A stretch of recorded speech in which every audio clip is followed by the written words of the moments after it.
एक बार एक कंजूस सेठ रोजाना एक ही पाजामा पहनकर दुकान पर जाया करता था। पाजामा काफी पुराना हो गया था और जगह जगह से फट गया था। घर वालों और परिचितों के बार बार कहने पर उसने बड़ी हिम्मत करके अपने लिए एक नया पाजामा सिलवाया। घर आकर जब उसने पाजामा पहना तो वह 4 अंगुल बड़ा था।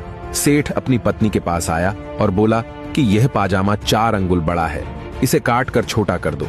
पत्नी ने कहा कि मैं अभी रसोई में काम कर रही हूँ, बाद में करूंगी। वह पाजामा लेकर अपनी पुत्र वधू के पास गया और उससे भी यही कहा। वह बोली कि मैं अभी घर की साफ सफाई कर रही हूँ। सेठ बेटी के पास पहुंचा तो वह भी पढ़ाई में व्यस्त थी। उसने भी उसे टाल दिया। सेठ पुराना पाजामा पहनकर ही दुकान चला गया। उसके जाने के बाद जब सेठानी काम से फ्री हुई तो उसे याद आया कि उसके पति ने पाजामा 4 अंगुल छोटा करने को कहा था। अतः उसने पाजामे को काट कर ठीक कर दिया।